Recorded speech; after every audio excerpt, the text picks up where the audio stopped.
On today's episode of the Marketing Expedition podcast, we get to speak with Carrie Severson. She's the CEO of the Unapologetic Voice House, an independent publishing agency, and she's been in the storytelling space for more than 20 years. And after being published by an independent publisher herself, she spent 5 years pitching literary agents in the hopes of being published traditionally. She desperately wanted that traditional publishing deal, but after 100 rejections from literary agents, she launched the company that could help women just like her, unapologetic in their story and looking for support. Now she has the opportunity to walk the journey of developmental editing, publishing, and mentoring aspiring female authors throughout the world. After spending 2 decades in the storytelling world, she knows how to get a great book out in the marketplace. And we talk about the checklist of all things that you need in order to publish and promote your book. We talk about it from start to finish. So you're in for a treat, and take some notes, definitely, or look at the show notes. We've got some things in there for you, including a checklist that we're putting together for you so that you can download and receive the checklist of all the things that you need to think about while you're promoting your book. That I know you need to write, right? Every one of us has a book in our head, in our mind. And if you say it like she says, you'll maybe want to do it. But before we get to her interview, I have a marketing essentials moment to talk to you about, and then a sponsored post. So let's see. First of all, let's talk about our marketing essentials moment, the essentials that you need in order to go on your marketing journey. And one of the things that I wanted to share today is about a marketing audit. Is your marketing working? Do you have a plan? Do you have goals? Have you created KPIs, kept promise indicators, or key performance indicators? Do you know if what the tactics that you're taking are actually producing an ROI on your marketing investments? And so things to think about, like a lot of times people will have a plan, but maybe they need to audit what's going on, just like an audit would do for, if a CPA firm was to come audit your financial books. We can do a marketing audit. We can take a look at everything that you've been doing, what's working, what's not working. If you need to hone in and narrow and focus on who it is that you're wanting to attract most in your business, auditing that process, looking at all of the different parts and pieces, establishing and defining and remembering what your brand experience is and what you want people to take it and be a part of it, right? And so we do this process where we go through a marketing audit together. We look at the needs, we look at all of the things that you're doing, what to stop, start, keep, creating a division of duties, who's good at what and who should be doing what.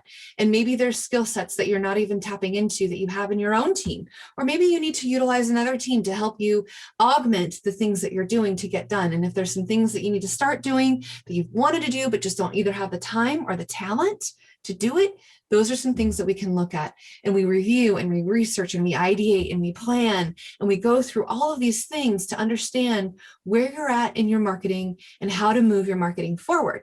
Now, if you can't afford somebody to do a marketing audit with you, an agency to do that with you, there are some things that you can do to take a look at your own marketing efforts. What's working? What's not working? Why? And ask yourself, what is it that is working? And what do I want to replicate and do more of? What do I need to tweak? Or what do I just need to stop doing and omit from the plan altogether? It's hard to do sometimes because maybe it's something you've always done. But just because you've always done it doesn't mean that it'll continue to work in the future. What got you here won't get you there, right? And so thinking about auditing your marketing efforts, looking at your personas, looking at the budget, looking at the efficiencies or inefficiencies in your marketing plan and the tech stack that you're using, all the software programs that you maybe can they tie together? Can they, work with each other? Can they be zapped together? What kind of things are you doing that can help you move your marketing forward and build your brand and your bottom line?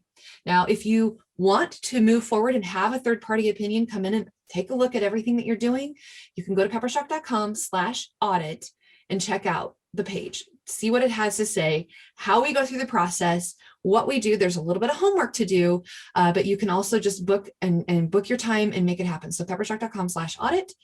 And without further ado, let me get into what our sponsor of the week is, and it is Schedule Once. So we are a affiliate of Schedule Once, and it's what our people use to book time onto my calendar. They use it to book our podcast interviews. It is a program that I love so much that we decided to become agents of it, really. And we can help set up the calendar flow and go for you if you are wanting to automate your process. I say automate what you hate, measure what you treasure, and automate what you hate, right? And dump what you don't.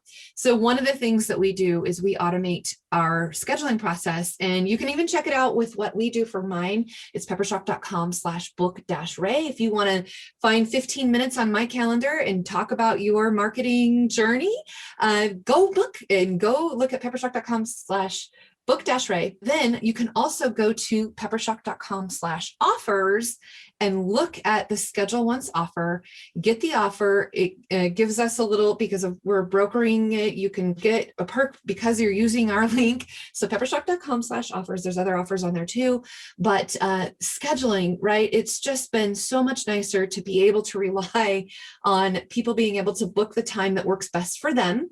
And it lands on your calendar. You can connect Zoom with it and create a Zoom meeting.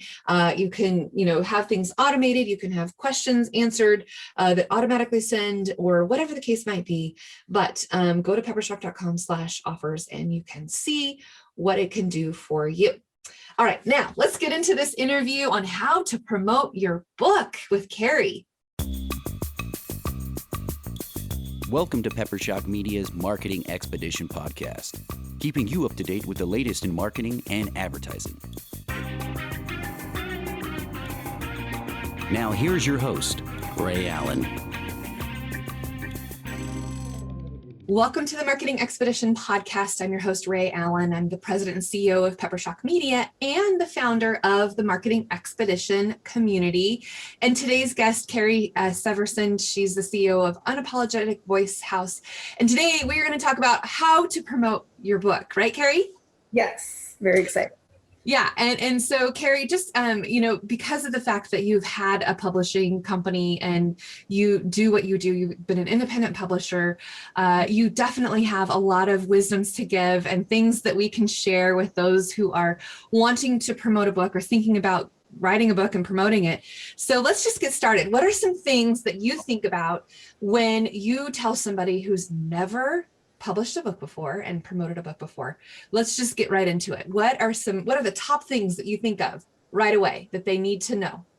As far as promoting the book goes, I would say advanced readers that can help give you testimonials about it that you might be able to lean on to help you market it through social media channels. Definitely a book trailer and a website. I would say those three things would be great tools to have. A book trailer gives you an opportunity to share something meaningful on your Amazon author page, all over your social media channels, on your actual website. The website gives you an opportunity to collect leads, maybe do a pre-sale, and then those people that you're partnering with your advanced readership can help you drive traffic to your website or with your book trailer. Those three things I think would give you a good launch point for a good strategy. And then from there, you can build on top of it. And I'm going to add to that too with the book trailer. We've done lots of book trailers for a lot of authors in our studio and in where we record about them, about the author, and then people have this believability, right? The authenticity of the author shines through in those recordings. And then you get to learn about the author and where they were coming from and why they wrote the book and what the book is even about, right? And so those book trailers are really helpful in a lot of different places too, not just the Amazon website, but on their social media. And if, they happen to have publicity or, press pick it up, then they have footage of them speaking and talking about it. And I don't know, how have you seen book trailers been used in other senses, not just on the Amazon website, but where else have you seen things like that happen? Well, we would promote the book through the Independent Book Publishing Association. They do like e-blasts out to book reviewers. And if we have a trailer, rather than just doing a book cover, we'll do a trailer embedded in the blast that goes out. Oh, that's And then great. from there, it's sometimes the reviewers don't even have to ask for a copy of the book. They'll just pull the trailer and share that on if they feel aligned with the message and they want to get out to their audience. So yeah, exactly right. Like we had one author, Anna Brooks, with her book is called Strip Down, How Burlesque Led Me Home. She did the voiceover on her actual trailer. And that was a longer one. That was closer to 2 minutes. And sound bites from that were shared as memes and graphic all over the place. That was really nice. Yeah. And then like re-uploaded consistently on Instagram and she uploaded it to YouTube and then it was shared there too. So Right. No, that's a great idea, especially if you can get quotable moments from what you're doing in the interviews with the author and share that out there. I think that's a fabulous way. Now, do you recommend that people do book trailers before the book is launched? yeah. Yeah. And what do you recommend happening, kind of like a timeline, before you even launch the book, right? So let's back up, like, we're writing the book, or maybe you start even before you write, right? You have a cover. Just let's kind of walk through the timeline of what it would take to launch and promote that book. Okay. So I start from the beginning. So you have a book, let's say that you are still on your first draft, but you feel pretty confident about it. A copy editor is the first thing that you will want to find. And sometimes that person is going to be different than your proofreader. I love having more than one pair of eyes on it at this. Absolutely. Sometimes the teams that I work with, I have one team that I love to work with that's they're like retired. They're not retired, but they went through the New York City Publishing House editorial. They just jumped around from house to house, so they have that experience where these ladies they're tough and they will put your book through the ringer. And I want that from an editorial team. Right. So I like, depending on two people to look at it. Your cover designer should be someone that feels your vibe and wants to create something aligned with you. But at the same time, I want somebody who can say, hey, I get where you're going with it, but it's not aligned or it's not fitting, or I think we should kind of look at this instead. I want someone that actually knows what they're doing, knows the book industry. And so I don't just recommend graphic designers. I recommend somebody with book experience, because you really do want somebody that understands flatness versus color and things like that, Yeah. So what does make a really good book cover? What kind of elements are included? What do you need to think about when you have a book cover? Oh my goodness. So I think it varies depending on genre. So if it's a fiction book, you really do want characters on the cover, right? You want silhouettes, or the romance industry, for example. It's not just like right. that's very, exactly when you pick up a book cover like that. Sci-fi. You want that sort of, you do want a character on it. For nonfiction,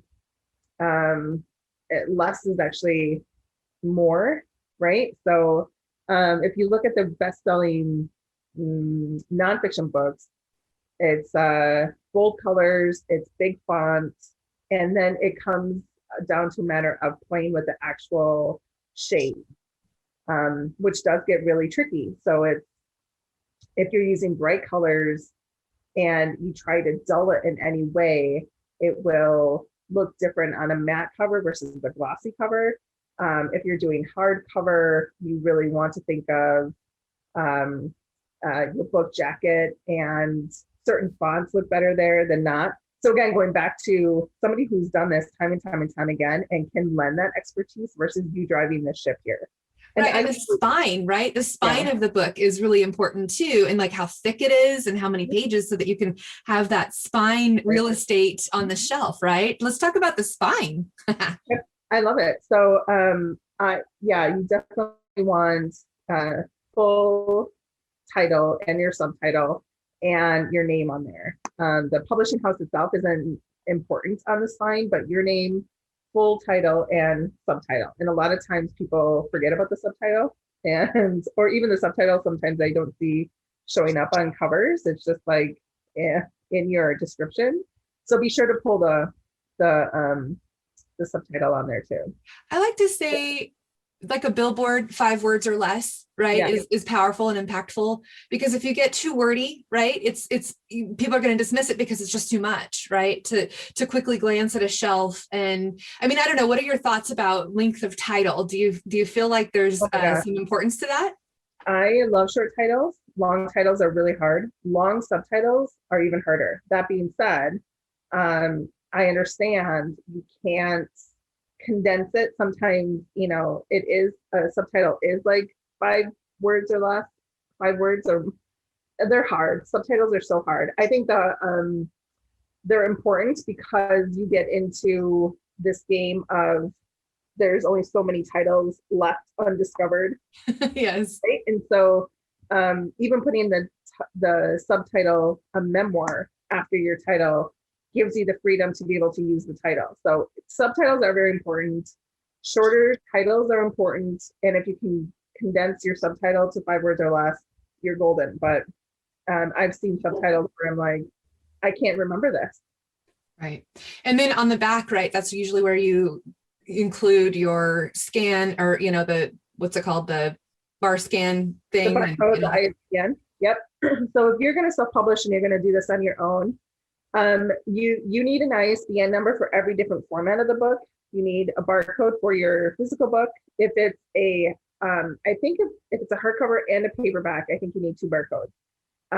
We typically just do paperback. The thing that a lot of people forget about is the audiobook, and the publishing process for the audiobooks are so different than anything else. And so you'll want to grab, you don't need a barcode for an audiobook, but you'll need a new ISBN number. But yeah, there's so many things to do. And then the way that you market a paperback versus an audiobook are going to be different too. Mm-hmm. And we talked a lot when we were on Clubhouse. In fact, that's how we met. We talked about the importance of hiring an actor to do your audio recording as opposed to the author doing it, right? Because authors maybe aren't professional voiceover talent, right? And so what do you think the importance of having an actual professional voiceover talent versus an author reading their own? I understand the emotional attachment to a book, and having an author read it themselves to the author feels uber important. Nobody else can get this right. I get it. I totally get it. I'm an author. I'm a writer before I'm an entrepreneur or a publisher. I'm a writer. But when you hear the voices that are being represented, like Emmy award-winning voiceover actors, right? This is their game. This is what they do. This is their wheelhouse. Yeah. They have, and they're trained, and they're professional in the tonality and the delivery, and then they can do it in 1 or 2 takes, whereas the author sometimes takes like 10. And then you have, your poor editor is trying to edit all this together. And if it's a professional, it's done, faster, it's done better, all of those things. And your editor, you don't have as much editing time. So it actually ends up kind of, maybe even the price weighs itself out, right?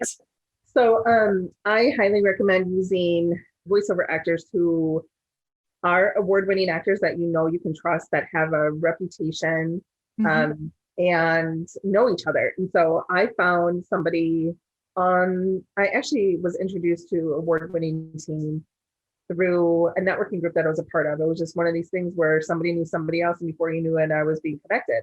Right. And it's a woman. And when I needed a male voice, I went to her and I was like, hey, who can you recommend? Or if you take on the female voice of this romance book, do you know a male voice? And she opened the door to like 5 or 6 other individuals.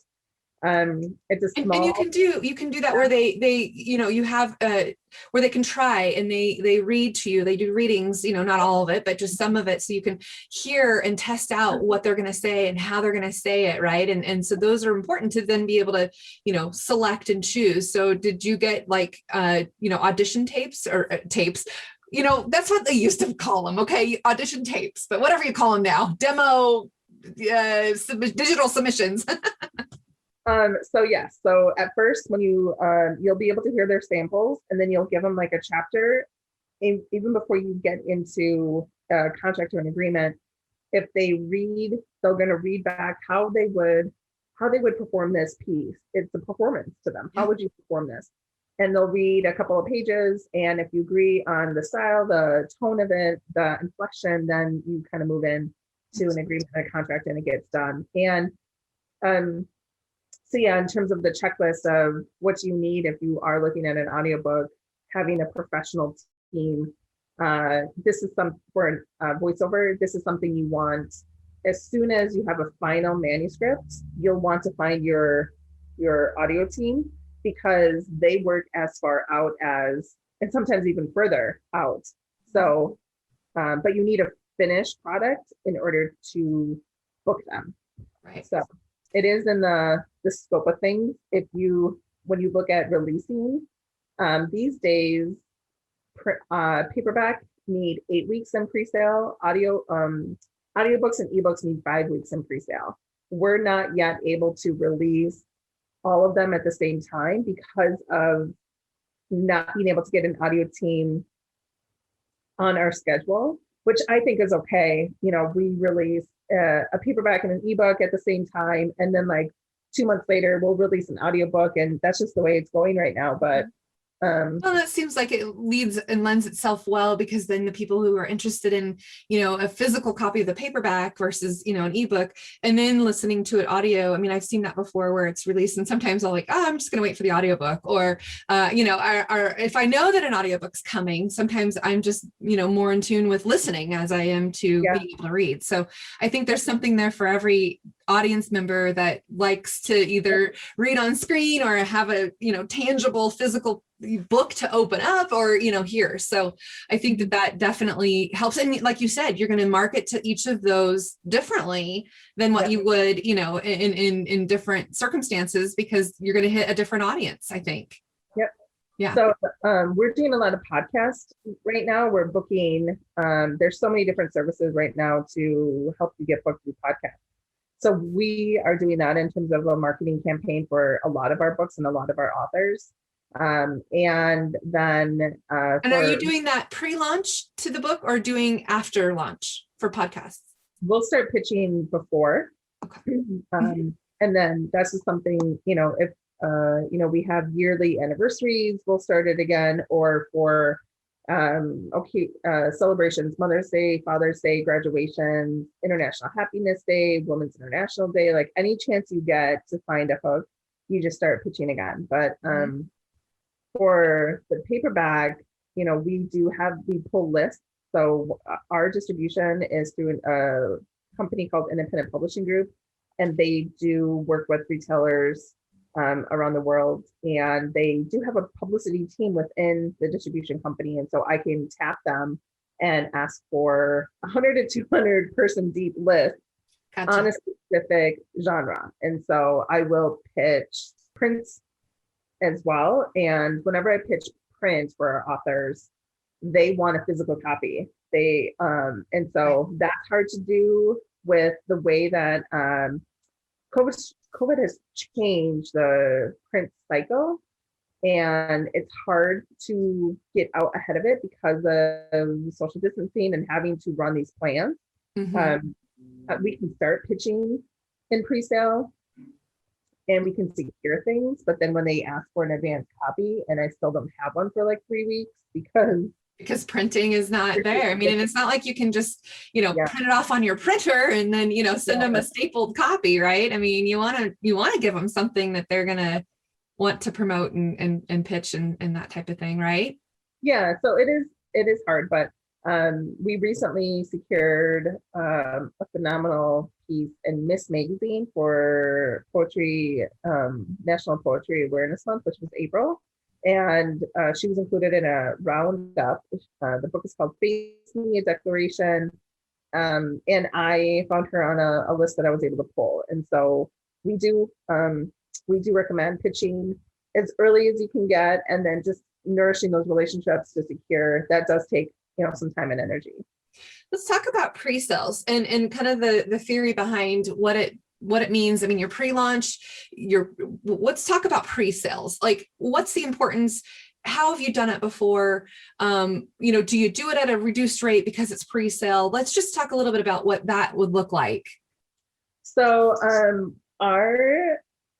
we were told through our distribution company never to launch and never to move into pre-sale in a discount, never to do pre-sales for free, or the 99 cents or the 199 promo deals that you get, to always start full price. And then after your release dates, if you are doing super well and Amazon automatically puts you into a sale, that's on them. But to start off in full price, so that when you actually do release, you're not in the red. You want to start in the black.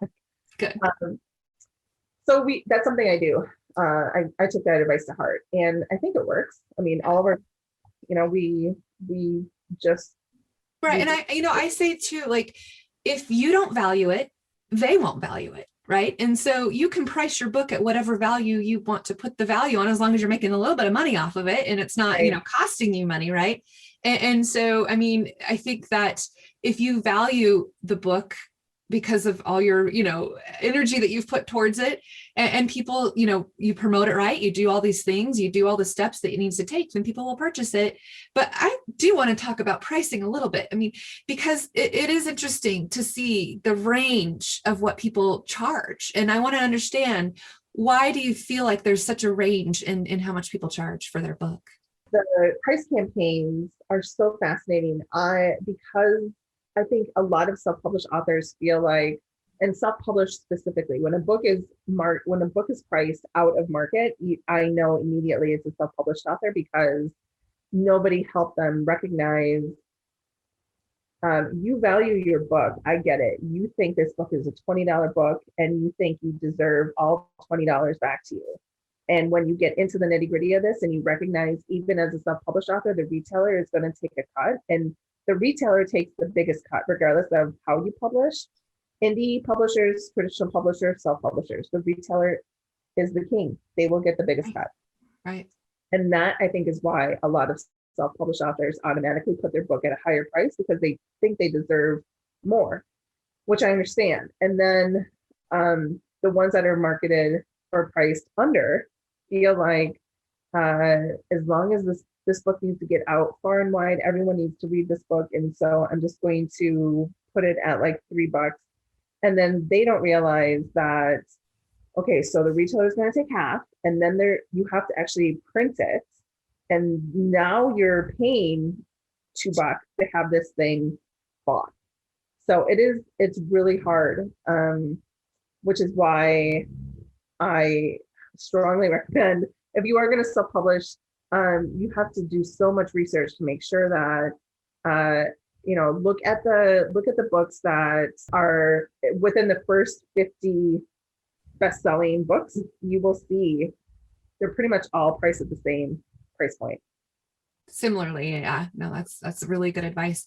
And then we had talked about in one of the Clubhouse sessions that we had done about the different genres and then niching into the genres. And I feel like it was one of the topics was the mental health space or the self-help space, right? Just share a little bit about kind of the strategy behind why you would want to really niche yourself within the genre. When you look at self-help specifically, it is the most saturated genre in the marketplace. Same thing with romance. In general, there's like 50,000. Self-help, there's probably that many too. In order for you to be in that ranking of the bestseller on Amazon, which again sort of feeds out to all the other retailers, even when you look at this bestseller, like the international New York Times bestsellers, it's usually run by celebrities. Past presidents that have millions and millions and millions of buys.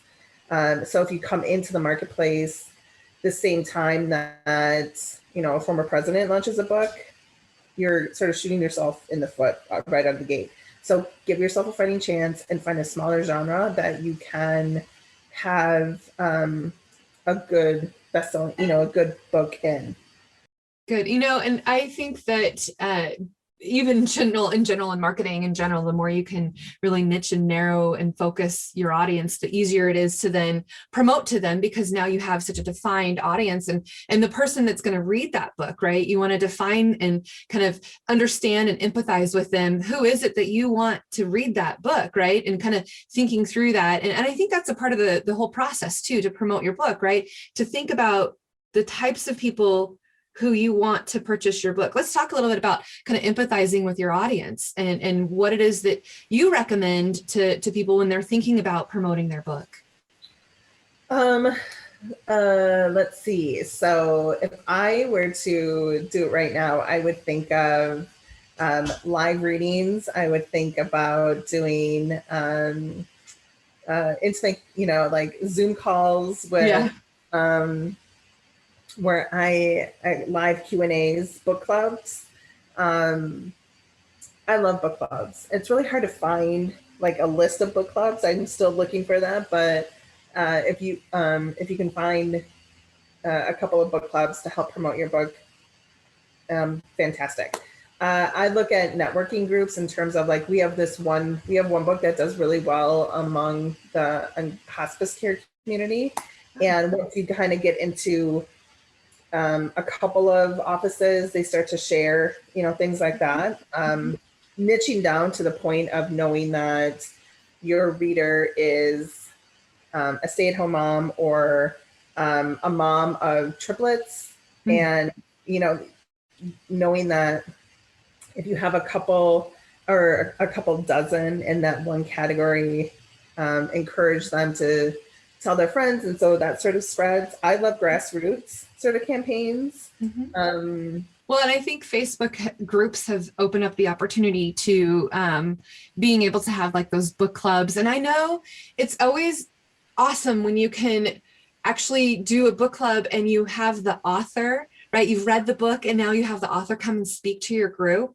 And then you can ask them questions about, well, why did you do this? Or what happened here? Or how come this happened? And you can kind of get intimate with the understanding of like where the author was at when they did this. And then you can get questions answered that you may not otherwise get answered if you aren't a part of this, group or club. And of course, COVID has opened up the door to many, many, book clubs and Facebook groups and networking kind of things, and so I guess it's kind of fun to be able to do that on the flip side, to be a receiver of that, and listen to the author and do that Q&A with them, just like, a film director does it, in a film, a film festival, right? They come and answer questions and all that. But I feel like that's a good question. It seems like there's an opportunity too, to get a list of book clubs that are out there ongoing, and you could, kind of go through that.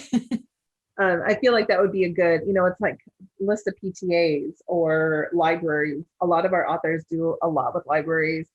But yeah, niching down and knowing your target market to the point of they're interested in yoga, they're interested in, cooking classes, or they are the type of people that spend Saturdays in a bookstore and would be willing to come and see you speak. Those are things that COVID kind of did open the door for, because bookshops specifically had to find a way to keep their audiences engaged. And so a lot of them did do virtual events. Now with that bookstore starting to open up again, I'm encouraging authors to go around to their local communities, the indie shops specifically, to see what they could do as a meet and greet, or a live reading or a signing. So Right, because that's what you would do to launch a book. You would have a book launch party at a location, and you would have people come and maybe wine and dine and whatever, buy the books and you sign them or whatever. And so do you feel like because of COVID that we're going to still continue to see Zoom launches or online launches more than we did before? Probably. I think it gives people an opportunity to do a number of things, particularly for ebooks. Like if you didn't buy a physical book, it doesn't make sense for you to go support the author at a physical location, or if you're an audiobook listener. So the virtual events reached people where they are in their consuming sort of practice. Mhm. The live events are great for interaction, but sometimes when it comes down to it, at the end of the day, the last thing you still want to do after spending so much energy doing all the things that we have to do in 2021, the Yeah. last thing you want to do at like 6 o'clock at night is go out. So I do think that will stay a steady practice. Of all the things that we want to put on a checklist before we start promoting our book or thinking about it, what else have we not covered yet? I mean, we've covered quite a bit, but is there anything else that comes to mind that we should talk about that you typically would do to help promote a book? A marketing budget helps. Absolutely. I think that's something that a lot of people forget, where it's the launching of a book is one thing, keeping the book sustained is another. And so the launch of a book is in this strategy where you reach as many people as you can to bring them back into your hub, which is a website or an Amazon author page or a Goodreads page or an Apple, Google, wherever it is, Target, Walmart, whatever, to give you reviews so that the next wave of people can come out to be like, oh, I want to jump on this. I want to jump on this train, and having, I would say, like 2 or 3 rounds of understanding your marketing budget so that when you go out of the gate, you don't spend everything all at once. That like, okay, so now it's 3 months later. How are we twisting this around so that we can have a second wave, or even a third wave? So for an example, we have an anthology book coming out this September in honor of the 20th anniversary of 9/11, and it's written by female vets. To have a book launch in September, you have to be in pre-sale in July. And so we have a pre-sale campaign, and then we'll have a launch campaign, and then Veterans Day is November, and we'll do another campaign in November. I know that upfront that a lot of our dollars have to be spent between July and November, which is a big stretch. Right. And so figuring out how to maximize that is the key. And so in your promotional calendar, doing what you can to secure, using your book to secure one-on-one clients, speaking gigs, whatever it is you can to put dollars back into your marketing budget for your second and third wave, I think is just an overall smart strategy. Mm-hmm. And you're right, thinking about pre-sales, and I think you're going to come back to that too. It just with Amazon, there's so many, it seems like, kind of stipulations that they make you follow, and size guidelines and things like that, and ways that you can promote and things like that. Let's talk a little bit about that. As a self-publisher putting it on Amazon, what do you think people need to know that maybe, if they've not done it before, that they could, glean from you? In terms of sizes, there are some weird things in Amazon, like Amazon and Apple, they work very differently. And so be sure that you're working with somebody for your interior who knows fonts to use and not to use, because if you are using a font, particularly for your header, that isn't recognized, you'll get weird printed structures. It'll come out looking like computer gibberish. Yeah. Yeah. Right. Yeah. Okay, so there's that. In terms of sizes, 5x5 by 8x5 is a typical paperback for nonfiction. Uh-huh. A lot of people do 5x8 for a fiction paperback. We're starting to play with a 4x6 for like poetry pocketbooks, Okay. which are traditional mass-produced paperbacks that you'll find in like a grocery store. The smaller ones that I know. I grew up with those. Mm-hmm. But and then a hardcover is typically like a 6x9. So from a size perspective, you'll want to keep those things in mind. From a numbers page count, 50,000 words is a really good memoir to shoot for, which calculates out to be like less than 200 pages. If you're in a fiction book, you really want to keep it to like 250 pages or less. I think we're past the point, particularly for paperback, where people are interested in buying 300 and larger books.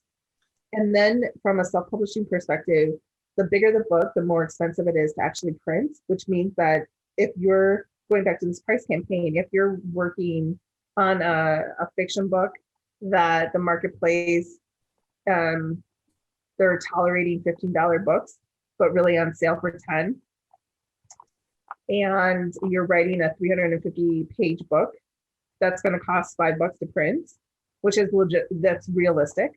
You're looking at maybe 75 cents a sale by the time everyone's done taking their cut.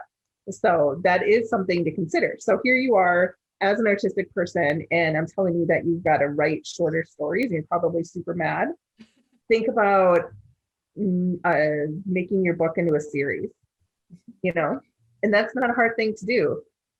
You've got characters that you can evolve their story into a second chapter, in terms of a turning point. End it, give them a cliffhanger, and start another book. Right. If that is a smarter thing to do than to price yourself out of the marketplace and have to pay to have your book sold.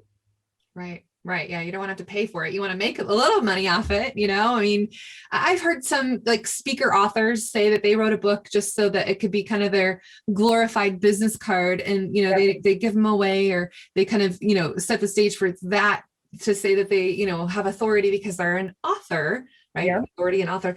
I mean, so yeah, it does take into consideration, like, how much are you going to pay for it? And, what is your intent? What is your purpose? Who is it that's going to read it? Why are they going to read it? What are they going to get out of it? If it's fiction or nonfiction, right? So looking at your audience and then who you want to attract and how you want to attract them. And kind of going back to before where we said if we niche our area, then that also kind of translates into the marketing budget so that you can niche on who it is that you want to get to buy the book from you. And so it kind of just all comes full circle, doesn't it? Yeah, absolutely. And then to quickly touch on the shorter books that are being used as calling cards, Mm-hmm. definitely are self-published pieces. And we have a page minimum. I want to say our distributor won't publish anything smaller than 65 pages. As a publisher, as an indie publisher, I don't want to publish books that are under 100 pages, because I want to be able to see the title and their name on the spine. And That's a good point. Yeah. I want to feel proud of the content that I'm producing and publishing.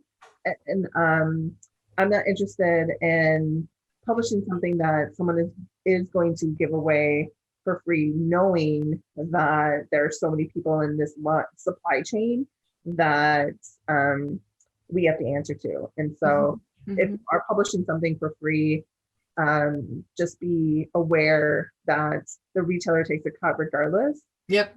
There might be a page minimum depending on what program you're using. So that is definitely something to look at before you start your project. Well, and the spine real estate is so important when you have, books on the shelf. And if you don't have something that can stand out while people are searching through shelves, I mean, either at a library or a bookstore or on, somebody's own bookshelf, if they want to borrow a book, right? If you can't have that spine saying what it is, then you're missing a huge opportunity, I think. Yeah. Yeah. Excellent. Well, I'm sure there's lots more we could continue to talk about, but let's just give some final thoughts to our listeners. Kind of what you would like to do to maybe inspire them to think about writing a book, and if they could get a hold of you, how you could help them, what you could do, how they could get a hold of you, that kind of thing. So, what's your final thoughts there, Carrie? Well, a lot of people that I know start writing their book in their head months or years in advance of actually physically stating out loud, I want to write a book.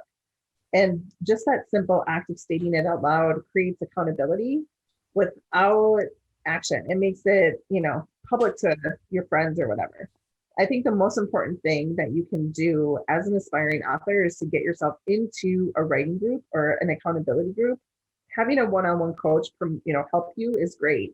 But having a supportive community, I think, takes it just one step further, because the writing process can easily become a very isolating, lonely process. You alone on a couch in a room by yourself with your thoughts. And if you're a fiction writer, you're hanging out with all these imaginary friends without real life people. You need real life people. And so get yourself into accountability group. We have them.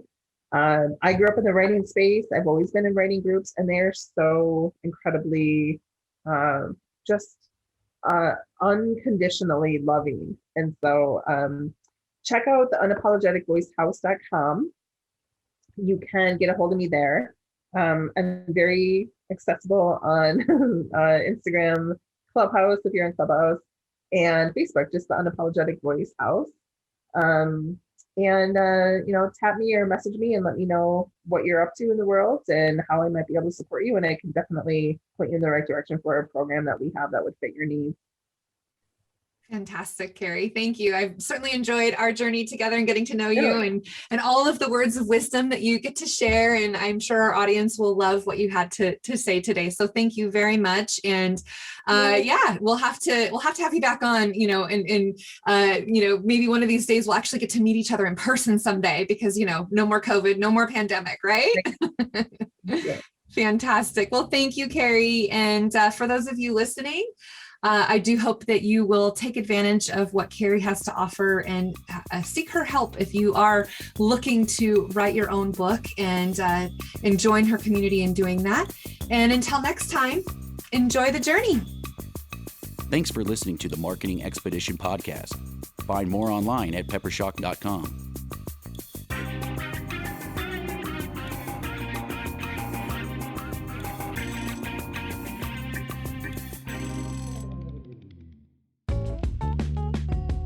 Wouldn't it be great if there was one place you can go to get all the latest information and tips about marketing and advertising?